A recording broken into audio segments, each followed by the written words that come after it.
प्रश्न संख्या 51 है, सुमेलित कीजिए। अथर्ववेद, ऋग्वेद, यजुर्वेद, सामवेद। और इसे सुमेलित करना है। इंद्र की महिमा, बलिदान विधि, औषधियों से संबंध और संगीत। अथर्ववेद औषधियों, जादू टोना आदि से संबंधित है। ऋग्वेद इंद्र की महिमा का वर्णन करता है। यजुर्वेद यज्ञ एवं बलिदान विधि है। सामवेद संगीत प्रधान वेद है। तो जो इसका सही ऑप्शन हो जाएगा ऑप्शन ए। अगला प्रश्न है, चरक संहिता नामक पुस्तक किस विषय से संबंधित है? चरक संहिता नामक पुस्तक किस विषय से संबंधित है? चरक संहिता आयुर्वेद का प्रसिद्ध ग्रंथ है। इसके रचयिता चरक माने जाते हैं। इसमें रोग, औषधि और उपचार का वर्णन है। तो इसका सही ऑप्शन हो जाएगा ऑप्शन सी, चिकित्सा। अगला प्रश्न है, ब्राह्मण संबंधित विधि निर्णयों का पता चलता है। ब्राह्मण संबंधित विधि निर्णयों का पता चलता है ऋग्वेद से, सामवेद से, ब्राह्मण ग्रंथों से, यजुर्वेद से। ब्राह्मण ग्रंथों में यज्ञ, कर्मकांड और धार्मिक नियमों का वर्णन मिलता है। तो इसका सही ऑप्शन हो जाएगा ऑप्शन सी, ब्राह्मण ग्रंथों से। अगला प्रश्न है,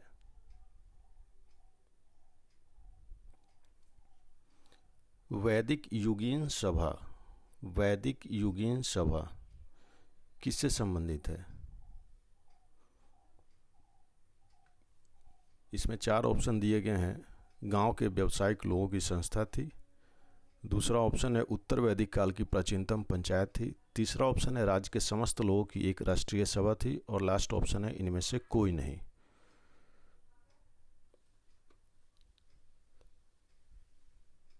वैदिक सभा विद्वानों एवं प्रमुख लोगों की संस्था थी जो शासन और न्याय में सहायता करती थी।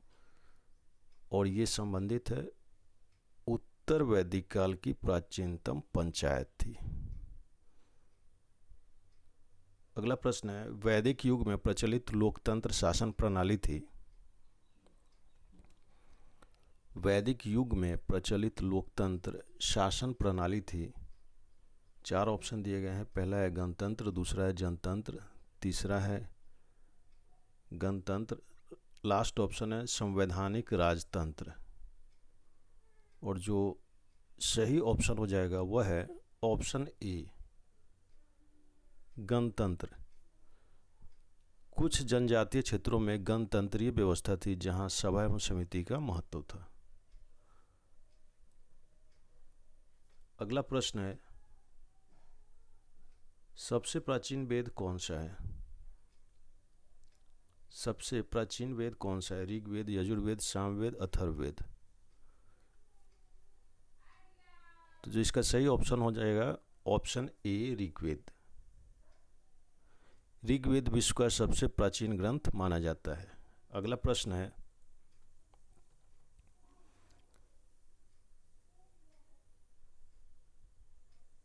निम्नलिखित में से कौन भारतीय दर्शन की आस्तिक व्यवस्था है? निम्नलिखित में से कौन भारतीय दर्शन की आस्तिक व्यवस्था है? पहला ऑप्शन है सांख्य, दूसरा है वैशेषिक, तीसरा है मीमांसा और चौथा है योग। तो जो सही ऑप्शन हो जाएगा, ये चारों ऑप्शन इसमें सही होंगे, ए बी सी डी सब। सांख्य, वैशेषिक, मीमांसा और योग सभी आस्तिक दर्शन है क्योंकि ये वेदों को मान्यता देते हैं।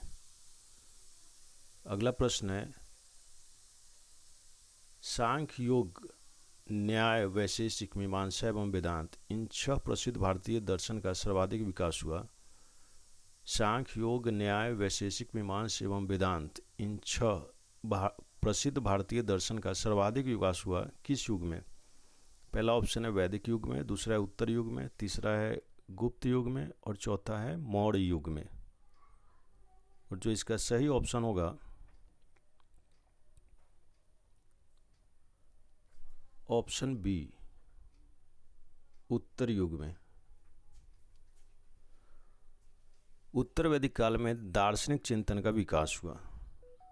अगला प्रश्न है, निम्नलिखित में वह हस्तकला कौन सी है जो आर्यों द्वारा व्यवहार में नहीं लाई गई थी? निम्नलिखित में से वह हस्तकला कौन सी है जो आर्यों द्वारा व्यवहार में नहीं लाई गई थी? 4 ऑप्शन है।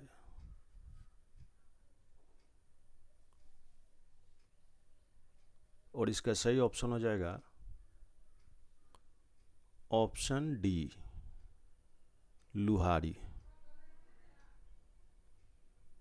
ऋग्वैदिक काल में लोहे का प्रयोग नहीं था। अगला प्रश्न है, सुमेलित कीजिए। सूची 1 में उपनिषद के नाम दिए गए हैं, यजुर्वेद, ऋग्वेद, सामवेद, शिल्पवेद या अथर्ववेद। और सूची 2 संबंधित वेद है, ऋग्वेद, यजुर्वेद, सामवेद, अथर्ववेद।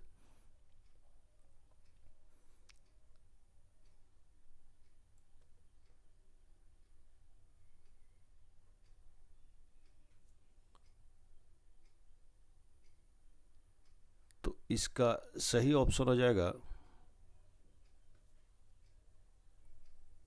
ऑप्शन बी,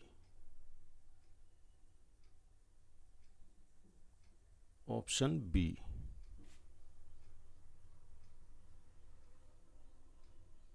यजुर्वेद यजुर्वेद से संबंधित है, ऋग्वेद ऋग्वेद से संबंधित है, सामवेद सामवेद से संबंधित है और अथर्ववेद अथर्ववेद से संबंधित है। ये तो बहुत ही आसान प्रश्न है। अगला प्रश्न है, ऋग्वेद के किन 2 मंडलों में वंश मंडल या गोत्र मंडल कहा जाता है? ऋग्वेद के किन 2 मंडलों को वंश मंडल या गोत्र मंडल कहा जाता है? 4 ऑप्शन दिए गए हैं। पहला ऑप्शन है दूसरे मंडल से 7वें मंडल तक, दूसरा ऑप्शन है पहले मंडल से 6ठे मंडल तक, तीसरा ऑप्शन है तीसरे मंडल से 8वें मंडल तक, और लास्ट ऑप्शन है चौथे मंडल से 9वें मंडल तक। जो सही ऑप्शन हो जाएगा ऑप्शन ए, दूसरे मंडल से 7वें मंडल तक। इन मंडलों की रचना विशिष्ट ऋषि परिवारों ने की है। अगला प्रश्न है, किस वेद में जादू मंत्र और अभिचार का वर्णन है? किस वेद में जादू मंत्र और अभिचार का वर्णन है? 4 ऑप्शन दिए गए हैं, ऋग्वेद, यजुर्वेद, सामवेद, अथर्ववेद। अथर्ववेद में जादू टोना रोग निवारण एवं तंत्र मंत्र का वर्णन मिलता है। तो इसका सही ऑप्शन हो जाएगा ऑप्शन डी, अथर्ववेद। अगला प्रश्न है, आर्य शब्द इंगित करता है, आर्य शब्द इंगित करता है। 4 ऑप्शन है, जातीय समूह को, या यावड़ी जन को, भाषा समूह को, या श्रेष्ठ वंश को। और इसका सही ऑप्शन हो जाएगा ऑप्शन सी, भाषा समूह को। आर्य शब्द भाषाई समूह के लिए प्रयुक्त हुआ। अगला प्रश्न है, ऋग्वेद में कुल कितने मंडल हैं? ऋग्वेद में कुल कितने मंडल हैं? 7 मंडल, 8 मंडल, 9 मंडल या 10 मंडल। और इसका सही ऑप्शन हो जाएगा ऑप्शन डी, 10 मंडल। ऋग्वेद में 10 मंडल, 1028 सूक्त है। अगला प्रश्न है, आर्य भारत में संभवतः आए, आर्य भारत में संभवतः आए। पहला ऑप्शन है यूरोप से, दूसरा ऑप्शन है मध्य एशिया से, तीसरा ऑप्शन है पूर्वी एशिया से, चौथा ऑप्शन है अन्य क्षेत्रों से।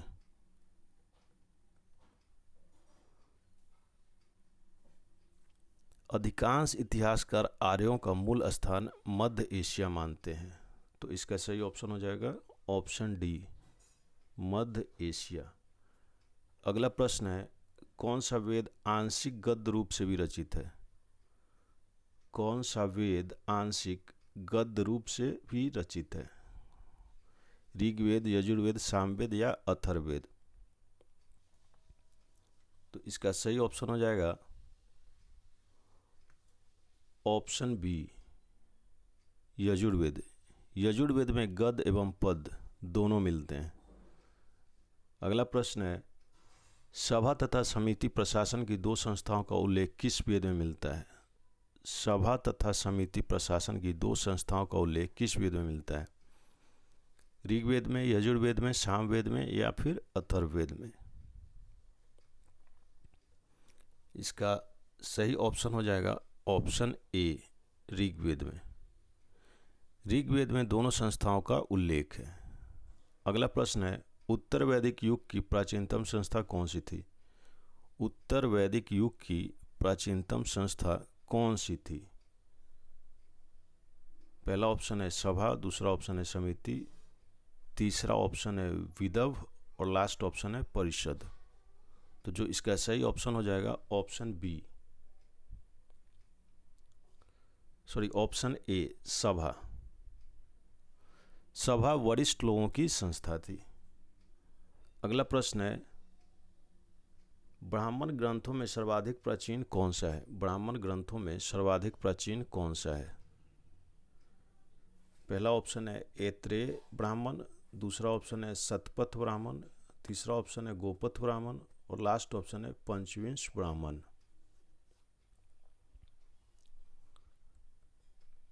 जो इसका सही ऑप्शन हो जाएगा ऑप्शन ए, ऐत्रेय ब्राह्मण। यह ऋग्वेद से संबंधित प्राचीनतम ब्राह्मण ग्रंथ है। अगला प्रश्न है, गोत्र व्यवस्था प्रारंभ में कब आई? गोत्र व्यवस्था प्रारंभ में कब आई? पहला ऑप्शन है ऋग्वैदिक काल में, दूसरा ऑप्शन है उत्तर वैदिक काल में, तीसरा ऑप्शन है महाकाव्य काल में और लास्ट ऑप्शन है बौद्ध काल में। और इसका सही ऑप्शन हो जाएगा ऑप्शन बी, उत्तर वैदिक काल में। गोत्र व्यवस्था सामाजिक संगठन हेतु विकसित हुई है। अगला प्रश्न है, अनुलोम विवाह का अर्थ है? अनुलोम विवाह का अर्थ है,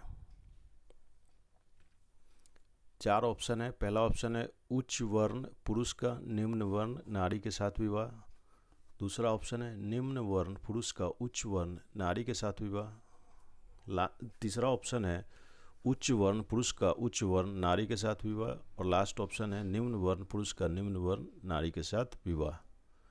तो अनुलोम विवाह का अर्थ है, इसका सही ऑप्शन हो जाएगा ऑप्शन ए, उच्च वर्ण पुरुष का निम्न वर्ण नारी के साथ विवाह। यह विवाह समाज में मान्य था। अगला प्रश्न है, प्रतिलोम विवाह तब माना जाता था? प्रतिलोम विवाह तब माना जाता था,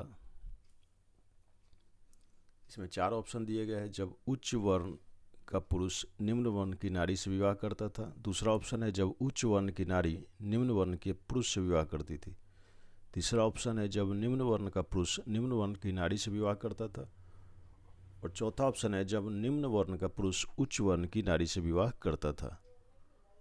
तो इसका सही ऑप्शन हो जाएगा ऑप्शन बी, प्रतिलोम विवाह तब माना जाता था जब उच्च वर्ण की नारी निम्न वर्ण के पुरुष से विवाह करती थी। ऐसा विवाह सामाजिक रूप से स्वीकार नहीं माना जाता था। अगला प्रश्न है, वैदिक युग में यव कहा जाता था? वैदिक युग में यव कहा जाता था। चार ऑप्शन है गेहूं, जौ, चावल, इनमें से कोई नहीं। और इसका सही ऑप्शन हो जाएगा ऑप्शन बी, जौ। अगला प्रश्न है, व्रीहि शब्द किसके लिए प्रयुक्त हुआ है? व्रीहि शब्द किसके लिए प्रयुक्त हुआ है? चार ऑप्शन है चावल, गेहूं, जौ, कपास। और इसका सही ऑप्शन हो जाएगा ऑप्शन ए, चावल। अगला प्रश्न है, अर्थ का अर्थ, अर्थ का अर्थ किससे संबंधित है? चार ऑप्शन है धन, वचन, स्मृति, दर्शन।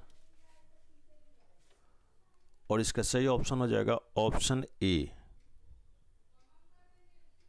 धन से संबंधित है। पुरुषार्थों में अर्थ का मतलब धन एवं आर्थिक समृद्धि है। अगला प्रश्न है, सुमेलित कीजिए शिक्षा, कल्पसूत्र, निरुक्त और छंद। और इसमें ऑप्शन दिए गए हैं ध्वनि शास्त्र, कर्मकांड, शब्द व्युत्पत्ति शास्त्र या भाषा शास्त्र और छंद शास्त्र। जो इसका सही ऑप्शन हो जाएगा ऑप्शन ए, 1 2 3 4। शिक्षा ध्वनि शास्त्र से संबंधित है, कल्पसूत्र कर्मकांड से संबंधित है, निरुक्त शब्द व्युत्पत्ति से संबंधित है और छंद छंद शास्त्र से संबंधित है। अगला प्रश्न है, प्राचीनतम व्याकरण अष्टाध्यायी के रचयिता हैं। प्राचीनतम व्याकरण अष्टाध्यायी के रचयिता हैं। 4 ऑप्शन है, पतंजलि, कात्यायन, पाणिनि या फिर कपिल।